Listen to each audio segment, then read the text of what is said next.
समाजाची नेमकी गरज ओळखून वाणिज्य आणि व्यवस्थापन विषयक शैक्षणिक संस्था डॉक्टर ए.डी. शिंदे यांनी सुरू केली। सायबरचे शिक्षण क्षेत्रातील सामाजिक दृष्टी महत्त्वाची आहे, असं प्रतिपादन राष्ट्रवादीचे अध्यक्ष खासदार शरद पवार यांनी केलं।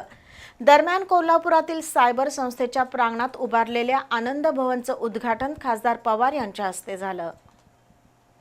कोल्हापुरातील Chhatrapati Shahu institute of business education and research म्हणजे सायबर संस्थेच्या आनंद भवन या बहुउद्देशीय सभागृहाचं उद्घाटन राष्ट्रवादीचे अध्यक्ष खासदार शरद पवार यांच्या हस्ते करण्यात आलं।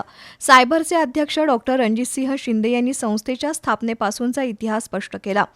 लवकरच सायबर संस्थेला छत्रपती शाहू स्वायत्त विद्यापीठ म्हणून मान्यता मिळेल, असं डॉक्टर शिंदे यांनी सांगितलं।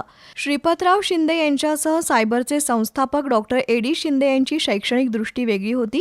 समाजाची नेमकी गरज ओळखून या संस्थेनं अभ्यासक्रम सुरू केले, त्यातून हजारो विद्यार्थ्यांचं करिअर घडलं, असे उद्गार खासदार शरद पवार यांनी काढले। राजर्षी छत्रपती शाहू महाराजांची प्रेरणा घेऊन संस्थापक डॉक्टर ए.डी. शिंदे यांनी या संस्थेची स्थापना केली, असं ज्येष्ठ इतिहासतज्ञ डॉक्टर जयसिंगराव पवार यांनी सांगितलं। तसंच त्यांनी शिंदे कुटुंबियांचा महाराजांच्या घराण्याशी असलेल्या संबंधाची माहिती दिली। या कार्यक्रमाला जयंतराव पाटील, ऋषिकेश शिंदे यांच्यासह प्राध्यापक, विद्यार्थी आणि संस्थेचे विश्वस्त उपस्थित होते।